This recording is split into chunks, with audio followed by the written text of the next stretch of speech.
존경하고 사랑하는 우리 구독자 여러분 반갑습니다. 여러분의 깐두리 오빠 천만입니다. 오전 시간이에요. 오전 시간에 또 여러분들에게 더욱더 유익한 소식을 한번 전달드리도록 하겠습니다. 지금 다들 LG 에너지 솔루션에 관련된 관심이 많아요. 내가 전날에도 한번 올렸는데 혹시라도 또 궁금하신 분도 있고 관심 갖고 싶어 하는 분들이 있어. 그런 분들 한 분이라도 더 참고하라고 제가 다시 한번 이야기를 한번 풀어보도록 하겠습니다. 삼성전자만 주의차게 주구장창 떠드는 천만이 오빠인데 왜 그런지 모르겠죠. 잠시 시끄러워가지고 하여튼 여러분들 보면은 LG 에너지 솔루션 청약일이 18일에서 19일이에요. 18일에서 19일인데 균등 배정의 최소 증거금이 한 150만원 정도 할 겁니다. 한번 풀어보겠습니다. 현재 단군 이래로 최대 IPO로 공개로, IPO죠. IPO 기업 공개로 불리는 LG 에너지 솔루션인데 일반 공모주 청약이 오는 18일부터 19일 이틀간 진행이 돼요. 이미 기간 수요 예측에서 무려 1경 5천조 1조가 아니라 1경이에요. 1경 5천조 주문이 몰리다 보니까 코스피 시장 역대 최고 2023대 1 2023대 1이에요. 이 경쟁률을 기록한 터라서 일반 청약 열기도 뜨거울 것 같다. 그렇게 예상됩니다. 많은 것처럼 제가 왜 LG 에너지 솔루션 이야기를 하냐.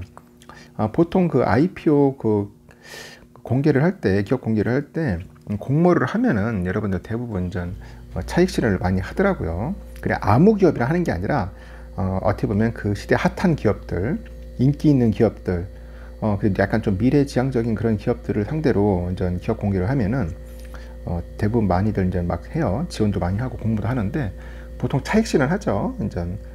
왜냐면 장기 투자 하고 싶어 하는 마음 없고 대부분 단기 투자인데 일단은 여러분들에게도 부족하다마 최소한 용돈벌이를 할 수 있을 거예요. 제가 이렇게 여러분들 단타질 유도하는 게 아니라 용돈벌이를 할 수 있으니까 그런 차원에서 말씀을 드리는 겁니다. 그래서 차익 실현을 하면은 그 차익 금액 가지고 여러분들 좋아하는 삼성전자나 ETF를 매수하라는 그런 차원인 겁니다.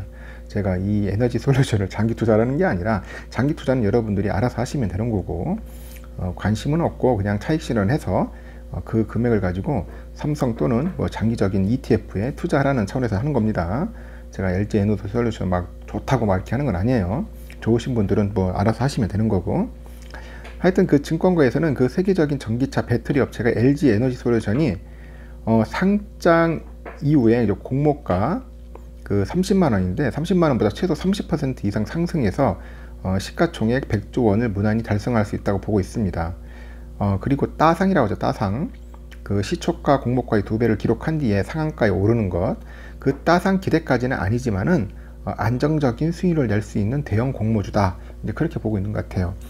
저도 볼 때 따상까지는 힘들 거야. 따상까지는 좀 힘들고 한 상한가까지는 가지 않겠나? 상한가면은 공모가 30만 원에 대한 상한가겠죠. 30% 가겠죠. 그래서 금투업계에 따르니까 LG 엔솔 공모주 청약에서 조금이라도 더 많은 공모주를 받기 위해서는 우리 소액 투자자하고 거액 투자자의 접근법이 다르다. 그렇게 보시면 됩니다. 우리 소액 투자들은 어떻게 해야 할지 궁금하죠. 일단 일반 청약에 배정된 물량이 전체 공모주의 25%인 1062만 5천주야. 1062만 5천주. 1062만 5천주인데 LG화학 신주모집 850만 주하고 LG화학 구주 매출 212만 5천 주로 나뉘는가 봐요.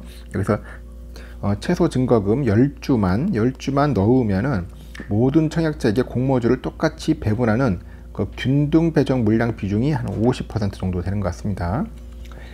청약 증거금이 많을수록 더 많은 공모주를 배분하는 비례 배정 물량도 50%예요. 그래서 균등 50, 비례 50% 그렇게 된다. 공모가가 희망 범위 상단이 30만 원으로 확정됐어. 공모가는 30만 원. 균등 배정 받을 수 있는 최소 증거금은 10주에 300만 원이 반이니까 결국 150만 원이다. 그래서 여러분들 150만 원은 한번 해야 돼요. 150만 원. 증거금은 주문 금액의 여러분 아까 절반이라 했죠. 50%.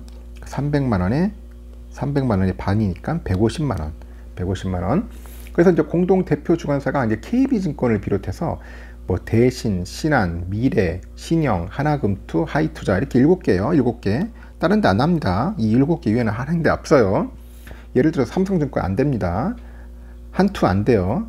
아까 말한 것처럼 그 KB, 대신, 신한, 미래에셋, 신영증권, 하나금융투자, 하이투자증권 이 7개만 가능하다.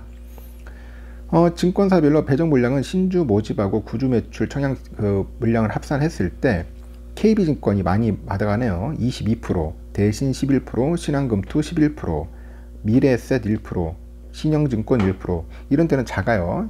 그래서 제가 볼 때는 주로 KB증권, 대신증권, 신한금투 이 세 군데로 해야 할 것 같아요. 다시 말씀드릴까요? 신한금융투자, 미래에셋증권, 그리고 아까 말한 것처럼 대신증권 이 세 개입니다. 균등 배정 노린다면 어떻게 해야 할까? 물량 적당하고 계좌수 적은 대신 신투가 유리하다. 이런 얘기가 있는데 일반 청약에서는 마지막 날인 19일 오후까지 증권사별 경쟁률을 보고 청약하는 것이 유리하다.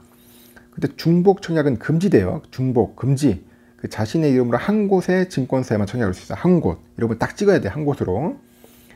따라서 그 가족 계좌를 동원해서 여러 곳의 증권사에 청약한다면은 공모주를 조금이라도 확보할 수 있다. 그래서 뭐 여러분들 뭐 와이프나 아니면 자녀 뭐 여러 가지 이제 계좌를 많이 갖고 있는 사람들은 따로따로 하라는 겁니다. 하나씩 하나씩. 그래서 이제 배정 물량이 많지만은 계좌 수도 많은 그 대표 주관사든 그 대형 증권사보다는 물량을 어느 정도 확보하면서 계좌 수는 상대적으로 적은 중형 증권사를 공략하는 것이 유리하다는 겁니다. 중형 증권사. 그 대표 주관사 KB의 경우 일반 청약 물량이 486만 9,792주인데 22% 정도 해요. 가장 많기 때문에 청약자도 그만큼 많이 몰려. KB증권에 사람들이 엄청 몰릴 거야. 이에 비해서 공동주관사인 대신하고 신한금투는 한 11%씩 받아요. 223만 주 정도. 이쪽으로 11% 받기 때문에 물량은 넉넉하면서 상대적으로 KB증권보다 계좌 수가 적어가지고 공모주를 한 주라도 더 받으려면은 KB보다는 대신하고 신한금투가 낫지 않느냐, 그렇게 이야기를 하는 겁니다.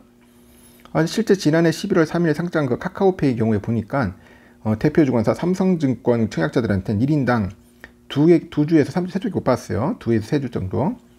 근데 공동주관사 대신증권 청약자들은 3주에서 4주를 받았단 말이야. 그래서 제가 볼 때는 공동주관사 쪽으로 가야 하지 않나 생각이 듭니다. 그렇다고 배정 물량이 적을수록 무조건 유리한 것은 아니다. 인수해서로 참여한 그 미래에셋 22만 1354주 1% 물량을 확보했는데 여기는 가입 고객이 워낙 많아서 경쟁률이 크게 취소될 가능성이 높고 이럴 경우는 빵주가 될 수 있어요. 빵주. 결국은 하나도 못 받을 수도 있다. 영주 배정은 청약자들을 무작위 추첨해서 한 주씩만 주는 거야. 추첨해가지고 나머지 청약자들은 공모주를 받지 못하는 상황을 말하는 거예요. 하나금융투자도 마찬가지야. 미래에셋 증권만큼 경쟁률은 아니지만 계좌수가 많아서 경쟁이 치열할 것으로 보인다. 그래서 신영증권과 하이투자증권도 인수회사 중에서 상대적으로 유리할 수는 있지만은 그 물량 자체가 적어. 물량 자체가 공모주 청약을 낙관하기는 쉽지 않아요. 그래서 여러분들이 그렇게 참고하시고, 예를 들어서 내가 돈이 많다, 자본 여력이 있는 고액 자산가다 그러면은 물량이 가장 많은 KB를 선택하는 게 좋죠. KB증권을 선택하는 게 좋은 것 같습니다. 그 비례 배정의 경우는 KB증권의 청약 한도가 16만 2천 주야. 16만 2천 주. 대단하죠. 16만 2천 주인데 대신증권은 12만 주 돼요. 12만 주. 신한금투는 8만 한 1,000주 정도 되는데 이렇게 많죠. 많으니까 이제 비례 배정은 이제 자산가가 원하는 물량을 신청을 해가지고 이제 증거금을 넣어야 돼요. 그래서 최소 증거금이란 개념은 없어. 최소 증거금이란 개념은 없고, 예를 들어서 1억 기준으로 한 5주에서 6주 정도를 받을 수 있어요. 1억 집어넣으면은. 그래서 가정을 한다면은 약 1,800만 원에서 2,000만 원당 한 주를 받을 수 있는 것이 업계 분석이다.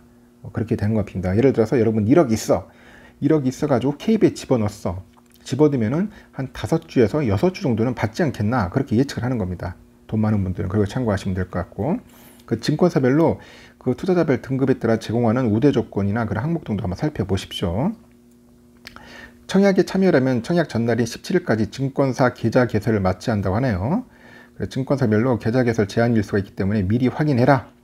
그 증권업계 관계자도 소액 투자자의 경우 여러 계좌를 만들어 놓고 경쟁률이 낮은 증권사를 선택한 게 유리하겠으나 자금력을 갖춘 투자자라면은 우대 항목을 확인하고 나서요, 물량이 많은 증권사를 우선 선택을 하세요. 선택하고 만약 경쟁률이 지나치 높다면은 청약 마지막 날 경쟁률을 보고 참여하는 것이 좋은 겁니다.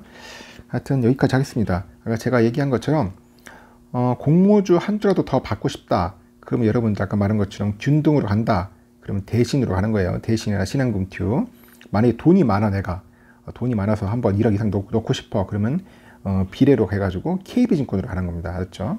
돈이 없는 분들은 뭐 대신이나 신한금투, 돈이 많다. 이왕이면 KB로 가자. 그래서 뭐 5주, 6주 이상 받자. 그리고 제가 볼 때는 한 상한가까지는 가지 않겠나. 따상까지는 거의 불가능할 것 같고요. 한 상한가까지는 갈 것 같아요. 그렇게 해서 여러분들 뭐 차익 실현을 하든지 아니면은 장투로 가든지 차익 실현을 해서 그 돈 가지고 삼성전자를 더 사든지 ETF를 더 사든지 그건 여러분들의 판단에 따르겠습니다. 여기까지 하고 좀 쉬다가 나중에 오후에 봬요.